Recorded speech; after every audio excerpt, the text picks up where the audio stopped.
नमस्कार. इन्स्टंट चकली गोल गरगरीत, काटेरी व खुसखुशीत झाली आहे. कढईत न सुटणारी, तेलात न विरघळणारी, कडक न होणारी सुंदर चकली सोप्या पद्धतीने बनवली आहे. साहित्याचे प्रमाण वजनी व वाटीने सांगितले आहे, त्यामुळे चकली परफेक्ट होते. संपेपर्यंत कुरकुरीत राहणारी ही चकली कुणीही बनवली तरीही बिघडणार नाही. बिना भाजणीची चकली बनवण्यासाठी 1 कप डाळव म्हणजेच फुटाण्याची डाळ घेतली आहे. ही 125 ग्रॅम आहे. बारीक वाटून घेऊया. अशा पद्धतीने बारीक वाटून घेतले आहे. एका मोठ्या भांड्यात चाळणी, त्यात वाटलेलं डाळव चाळून घेऊया. चाळून घेतल्यामुळे ह्यात जर डाळवचे मोठे कण राहिले असतील तर ते काढून टाकता येतात. चकली करताना ते साच्यात अडकणार नाही व चकली तुटणार नाही. 4 कप तांदळाचे पीठ चाळून घेऊया. हे 600 ग्रॅम आहे. कधीकधी भाजणी करायला वेळ नसतो, तेव्हा ही बिना भाजणीची चकली फक्त 20 मिनिटात करू शकता. पीठ चाळून घेतले आहे. सुके मसाले घालूया. पांढरे तीळ 3 मोठे चमचे, लाल तिखट 1 मोठा चमचा, हळद अर्धा छोटा चमचा, 1 छोटा चमचा ओवा कुस्करून घालूया. ओव्यामुळे चकली पोटाला बाधत नाही, चवही खूप छान येते. धने पावडर 1 मोठा चमचा, जिरे पावडर 1 छोटा चमचा, हिंग पाव छोटा चमचा, चवीनुसार मीठ. मसाले पिठात व्यवस्थित मिक्स करूया. मसाले व तिखटाचे प्रमाण तुमच्या आवडीनुसार घेऊ शकता. मिक्स झाले आहे. पिठात अर्धा कप गरम तेल ओतूया. चकलीत गरम तेलाचेच मोहन घालावे. सुरुवातीला चमच्याने मिक्स करूया. आता हाताने पिठाला तेल चोळून घेऊया. असे केल्यामुळे चकली कुरकुरीत व खुसखुशीत होते, कडक होत नाही. इथे तेलाचे प्रमाण परफेक्ट सांगितले आहे. ह्यापेक्षा जास्त घातले तर चकली तेलात विरघळू शकते.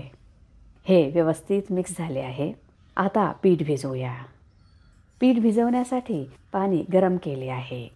हे थोडे थोडे पिठात ओतून पीठ भिजवूया. चकलीला सुंदर काटे येण्यासाठी पाणी गरमच वापरा. चकली व्यवस्थित होण्यासाठी पीठ खूप घट्ट किंवा पातळ नसावे. घट्ट असेल तर चकली करताना तुटते व पातळ असेल तर चकली कडक होते, काटे येत नाहीत. चकली करताना तुकडे पडू नये म्हणून पीठ दाबून मळूया. अशा पद्धतीने पीठ भिजवून घेतले आहे. झाकण ठेवून 10 मिनिटे असेच ठेवूया. 10 मिनिटे झाली आहेत. पीठ पुन्हा एकदा मळून घेऊया. तुम्ही चॅनलला सबस्क्राईब केले नसेल तर सबस्क्राईब करा, बेल आयकॉनवर क्लिक करा. त्यामुळे तुम्हाला नवीन रेसिपीजचे नोटिफिकेशन्स मिळतील. व्हिडिओ आवडल्यास लाईक करायला विसरू नका. ह्यातीलच थोडेसे पीठ घेऊन त्याला उभा व गोल आकार देऊया. साच्यासारखा आकार देऊया. पीठ पातळ असेल तर चकलीला काटे येत नाही व कडक होतात. घट्ट असेल तर चकलीचे तुकडे पडतात. चकली बनवण्यासाठी साचा घेतला आहे. त्याला चकलीची प्लेट लावूया. प्लेटचा खरखरीत भाग बाहेरून व प्लेन भाग आतून ठेवला आहे. त्यामुळे चकलीला सुंदर काटे येतात. पीठ साच्यात दाबून भरूया. त्यामुळे त्यात हवा राहणार नाही. हवा राहिली तर चकली करताना तुटते. आता साच्याचे वरचे झाकण लावूया. साचा तयार आहे. चकली करण्यासाठी प्लेट घेतली आहे. पहिला वेढा गोल करूया. हे करणे आवश्यक आहे. ह्यामुळे चकलीला गोल आकार येतो. चकली छान दिसते. चकली करताना तुटली नाही, काटेही सुंदर आले आहेत. म्हणजेच पीठ व्यवस्थित मळले आहेत. आता शेवटचे टोक अशा पद्धतीने दाबूया. चकलीचे तुकडे पडत असतील तर 1-2 चमचे गरम पाणी पिठात मिक्स करून पुन्हा मळून घ्यावे. पातळ झाले तर थोडेसे तांदळाचे पीठ मिक्स करावे.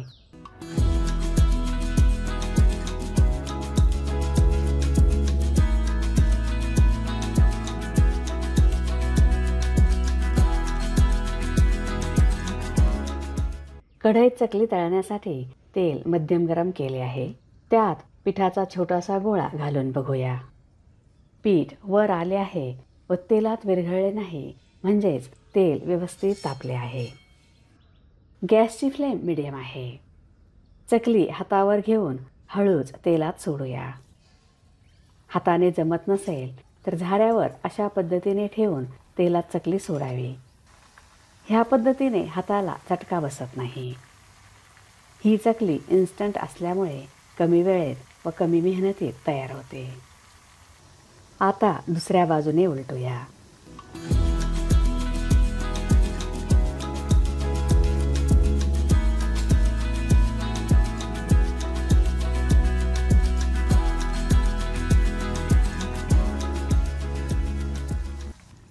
काटे सुंदर आल्यामुळे चकली छान दिसत आहे.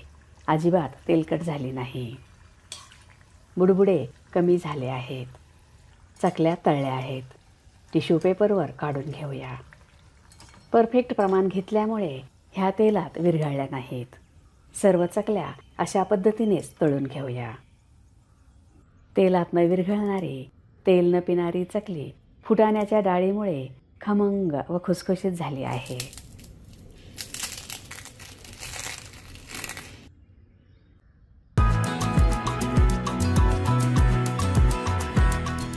तयार आहे खमंग, कुरकुरीत व खुसखुशीत काटेदार बिना भाजणीची चकली. तुम्हाला जर माझा व्हिडिओ आवडला असेल तर लाईक करा, शेअर करा, सबस्क्राईब करा. बघत रहा शांभवीज किचन. धन्यवाद.